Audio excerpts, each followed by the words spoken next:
గత 5 ఏళ్లలో వైఎస్ఆర్సీపీ నేతలు సహజ వనరులను దోపిడీ చేశారని రాష్ట్ర ముఖ్యమంత్రి నారా చంద్రబాబు నాయుడు ఆగ్రహం వ్యక్తం చేశారు. అడవులను కూడా గత ప్రభుత్వం ధ్వంసం చేసిందని అన్నారు. గత ప్రభుత్వంలో సహజ వనరుల దోపిడీపై సచివాలయంలో ముఖ్యమంత్రి శ్వేతపత్రం విడుదల చేశారు. ఇక్కడ ల్యాండ్, భూములు, అదే మరి మైన్స్, మినరల్స్, అదే మరిగా అటవీ సంపద, ఈ 3 విషయాలు కూడా కూలంకుషంగా ఈరోజు మనం చర్చిస్తున్నాం. ఇక్కడ చూస్తే ఒక వినూత్నమైన పందా ఎంపిక చేసుకున్నారు.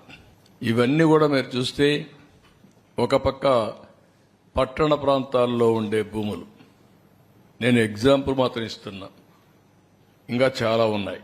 కావలి, నెల్లూరు, ఏ టౌన్ చూసినా, ఈవెన్ ధర్మవరం మీరు చూశారు, మార్నింగ్ వాక్ ఏం చేశాడు. కాబట్టి అవన్నీ ఉన్నాయి. మా వాళ్ళు అవన్నీ కంపేర్ చేయలేకపోయారు. అవన్నీ కూడా కంపేర్ చేస్తాం. విశాఖపట్నం, ఒంగోలు, తిరుపతి, చిత్తూరు ఒకే స్టడీ, అంతవరకే ఇవ్వగలిగాం. అదే మరి కొత్తగా ఒక మెథడ్ ఎస్టాబ్లిష్ చేశారు.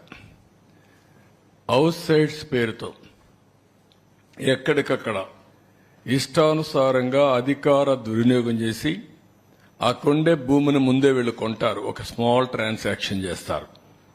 ఆ ట్రాన్సాక్షన్ అబ్నార్మల్ గా చేస్తారు. అదే మార్కెట్ రేటుగా చూపిస్తారు. దానికి 2.5 times డబ్బులు ఇస్తారు. అంటే ఇది ఒక పెద్ద ఫ్రాడ్ చేసే పరిస్థితికి వచ్చారు. అవి కూడా ఎక్స్ప్లెయిన్ చేస్తాం కొన్నిటి వరకు. ఇంకొక పక్కన వీళ్ళ ఆఫీసులకి ఇచ్చేటప్పుడు అన్ని ఆఫీసులకి ఇవ్వాలి. ఇక్కడుండే మీడియాకు కూడా మీకు కూడా ఎస్టాబ్లిష్ చేయలేకపోయారు. 22 ఆఫీసులు, 41 ఎకరా, ఎక్కడికక్కడ ఒక అడ్వాన్స్ ప్యాలెస్లు కట్టేసే పరిస్థితికి వచ్చారు.